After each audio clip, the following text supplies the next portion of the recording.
오늘 함께 읽으실 말씀은 마태복음 22장 41절에서 46절까지의 말씀입니다. 예수님께서 바리새인들과 논쟁을 하시면서요, 그리스도가 다윗의 자손인지를 묻는 본문인데요. 본문의 내용은 간단합니다. 예수님께서 바리새인들에게 그리스도가 누구의 자손입니까? 라고 묻고 바리새인들이 다윗의 자손이요 라고 대답을 합니다. 그러자 예수님께서는 시편 110편입니다. 시편 110편의 다윗의 시를 인용하시면서요, 그리스도가 다윗의 후손이면 어찌하여 다윗이 그리스도께, 메시아에게 나의 주님이라고 부를 수 있나요? 라고 물어요. 그리고 그 질문에 어느 바리새인들도 답을 하지 못합니다. 참고로 시편 110편은 히브리서에도 인용이 되어 있는 시편이기도 합니다. 네, 히브리서 110편 1절이 히브리서에서도 유사하게 인용이 되어 있습니다. 본문 자체는 이렇게 간단합니다. 그런데 이 본문의 내용이 이제 이 이야기가 왜 등장하는지를, 마태복음 안에서 왜 등장하게 되는지를 알려면은 그 앞의 맥락들을 조금 알아볼 필요가 있습니다. 이야기는 21장에서부터 시작을 합니다. 21장에서 예수님께서는요, 유월절을 맞이해서 성전으로 들어오셔요. 그리고 성전으로 들어오시자마자 제일 먼저 하시는 일이 뭐냐면은 성전에서 돈을 바꾸는 일, 환전하는 일과 그리고 비둘기를 파는 일. 여기서 이 비둘기는 이제 유월절을 맞이하여서 이제 유월절 제물로서 그 비둘기를 사고자 하는 사람들한테 팔려고 하는 동물들입니다. 참고로 이제 요한복음에 가면은 좀 더 동물들이 다양하게 소개가 됩니다. 양도 소개가 되고요, 소도 등장을 하고요. 조금 더 다양한 동물들이 등장하는 것을 통해서 당시에 이제 유월절이 가깝게 오면은 흩어져 있던 유대인들이 이제 유월절 제사를 드리기 위해서 예루살렘으로 모이고, 그때 이 사람들이 양과 소를 끌고 올 수 없으니까 그 양과 소의 값이, 양과 소만큼의 돈을 가지고 옵니다. 돈을 가지고 와서 그곳에서 환전을 하고, 그리고 그 돈을 가지고서는 이제 성전세도 내고 그리고 예물도 사고, 그렇게 해서 제사를 드리고 가는 거죠. 유월절 제사를요. 그런데 예수님께서 이렇게 환전하는 사람들, 그리고 비둘기 파는 사람들 다 내쫓으셔요.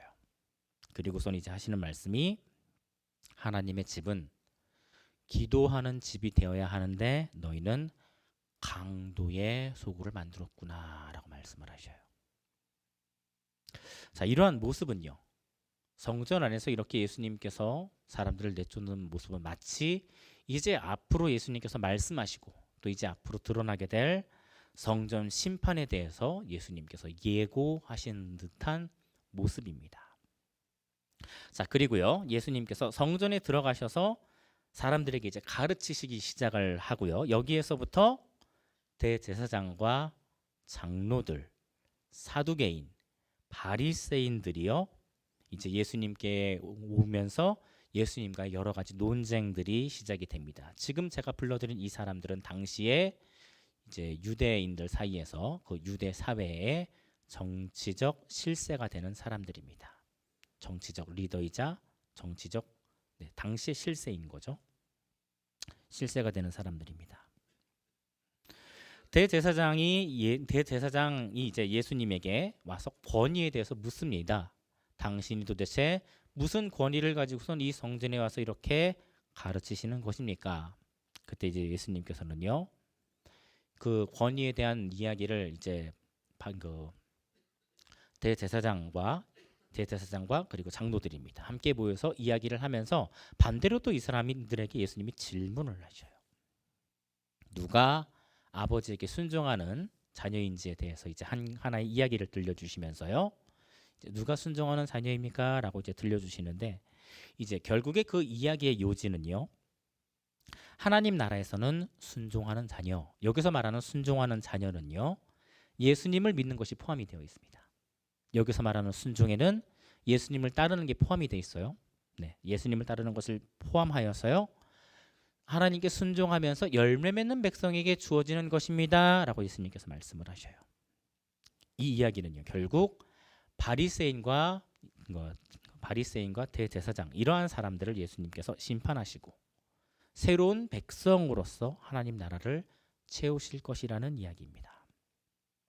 자, 이후에 등장하는 이야기가요. 이제 성도님들이 잘 알고 계신 천국 잔치의 비유입니다.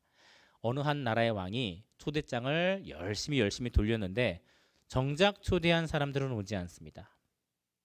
그래서요. 그 왕들이 그 초대한 사람들은 다 심판을 하시기로 작정하시고요. 길거리에 가서 아무나 데리고 와 그 나라의 잔치에 채워라라고 말씀하셔요. 기존에 초대장을 받았으나 이제 초대장을 받았지만 잔치에 참여하지 못하는 사람들은요.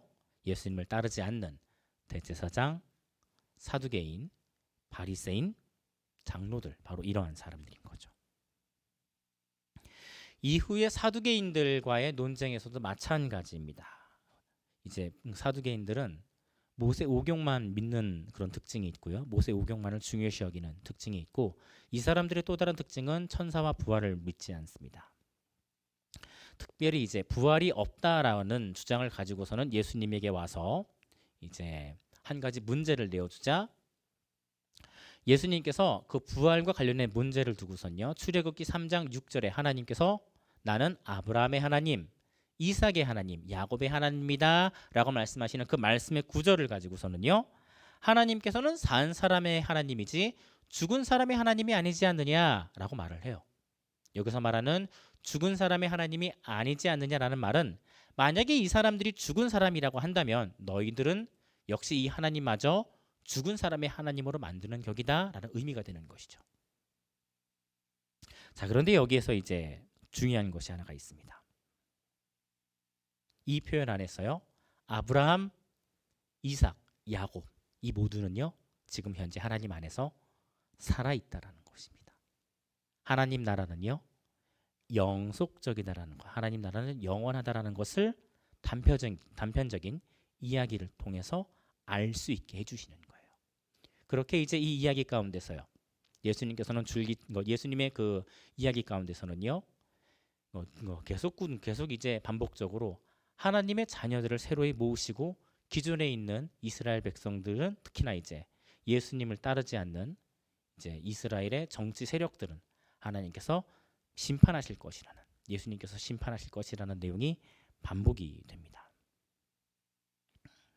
이후에 또 이제 어떤 율법 학자가 쫓아와서 예수님에게 질문을 하고 그 학자에게 이제 하나님 사랑과 이웃 사랑이 모든 계명에 대한 요약으로서 예수님께서 말씀해 주시는데 사실 이러한 맥락 안에서도요.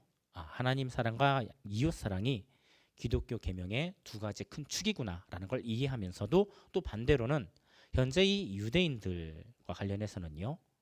이웃 사랑에 대한 부분이 많이 결여되어 있다라는 것을 또 알 수 있게 해주는 대목이기도 합니다. 이후에 따라오는 논쟁이 바로 41절의 논쟁입니다. 예수님의 가르침을 듣거나 또 예수님과 대화하고 싶어서 모여든 바리새인들에게 예수님이 하는 질문입니다. 자, 그러면은요. 성도님들께서 읽어보겠습니다. 마태복음 22장 41절과 42절입니다. 41절과 42절 읽겠습니다. 바리새인들이 성도님들께서 읽겠습니다. 바리새인들이 모였을 때 예수께서 그들에게 물으셨다. 너희는 그리스도에 관하여 어떻게 생각하느냐? 그가 누구의 자손이냐? 그들이 말씀께 말하기를 다윗의 자손입니다 하니. 바리새인들이 모여 있을 때란 예수님께서 사두개인과의 논쟁에서요. 그들의 말문을 막으셨다는 이야기를 듣고서는 바리새인들이 쫓아와요. 야, 이게 도대체 무슨 일이냐? 어떻게 예수님께서 자기네들은 말문을 막지 못한 사두개인들을 어떻게 막은 것이냐? 그 소식을 듣고선 예수님께 쫓아온 거예요. 아마도 이 논쟁은요. 지금 계속 성전에서 이루어지고 있는 논쟁으로 여겨집니다. 그리스도는 구약의 메시아, 구약 성경의 메시아, 예언된 구원자를 뜻합니다. 예언된 구원자와 관련해서 구약 성경은요. 다윗의 자손으로 오신다는 것을 바리새인들이 답해요. 그리고 그러한 바리새인들의 대답에 예수님이 질문하십니다. 43절 예수께서 그들에게 말씀하셨다. 어쩌면 다윗이 어찌하여 성령 안에서 그를 주님이라고 부를 수 있겠느냐. 예수님께서 질문하십니다. 만약 메시아가 다윗의 자손이라면 어떻게 다윗은 메시아를 주님, 나의 주님이라고 부르냐고요. 예수님의 말씀은요. 다윗이 한 메시아에 대한 고백으로 잘 알려진 시편 110편 1절에 대한 말씀입니다. 그 시편에 대한 인용이 다음 절에 또 따라오고요. 자, 44절 말하기를 주께서 내 주께 말씀하셨다. 내가 내 원수들을 내 발받침대로 삼을 때까지 너는 내 오른쪽에 앉아 있어라 라고 하셨다. 44절을 보시면은 주라는 표현이 두 번 나오시는 게 보이십니다. 네, 두 번 나오시는 게 보이실 텐데요. 원래 히브리어 성경에서는요. 첫 번째의 주는 여호와라는 단어입니다. 첫 번째 주는 여호와라는 단어고 두 번째 주가 아도니라고 해서 나의 주인이라는 표현이 돼요. 그러니까 여호와께서 나의 주에게라는 표현이고요. 여호와라는 표현을 그대로 쓰기가 너무 무거워서 유대인들은 이 표현을 주로 주님이라고 바꿉니다. 그래서 저희가 보고 있는 성경에는 주님이라는 표현이 두 번 등장하는 것이죠. 자, 서로가 다른 주입니다. 앞에 첫 번째 주는 여호와 하나님, 성부 하나님을 뜻하고요. 두 번째 주는 성부 하나님께서 오른쪽에 앉아 있어라 라고 명령하신 또 다른 주인입니다. 또 다른 주인이에요. 이 또 다른 주인을 두고 유대인들은 오랜 시간 이 주가 새로 오시게 될 구원자, 새로 오시게 될 메시아를 뜻하는 것으로 여긴 듯해요. 자, 그런데 이 표현에요. 예수님께서 매우 중요한 질문을 하십니다. 45절입니다. 다윗이 그를 주님이라고 불렀다면 그가 어떻게 다윗의 자손이 되겠느냐. 만약 다윗이 메시아를 나의 주라고 불렀다면 어떻게 그 메시아가 다윗의 후손, 다윗의 밑에 있을 수 있느냐라는 거예요. 자, 이 질문은 단순히 다윗의 후손에 머물러 있다라는 질문에 머물지 않습니다.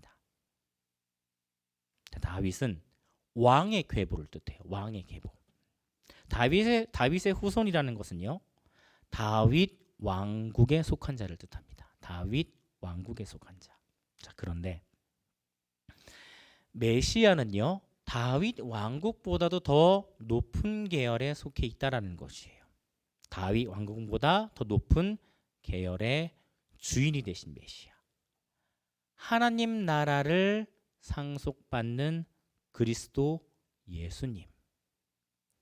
예수님께서 상속받으실 나라는요. 다윗의 왕국보다도 훨씬 더 크고 높고 위대한 하나님 왕국이니까요. 하나님 왕국. 서로의 나라가 급이 다릅니다. 급이 달라요. 이러한 예수님의 질문에요. 바리새인들 중 어느 누구도 답하지 못합니다. 그리고 더 이상 예수님께서도 질문하지 않으셨다는 것이 이제 마지막 절에 예수님에게 더 이상 질문하지 않았다는 것이 마지막 절의 내용입니다. 우리 성도님들 함께 46절 말씀을 읽으시면서요. 오늘 이 말씀을 하나님께서 우리에게 주시는 말씀으로 받도록 하겠습니다. 함께 읽겠습니다. 그러자 아무도 예수께 한마디도 대답하지도 못하였고 그날부터는 감히 질문하는 사람이 더는 없었다. 아멘.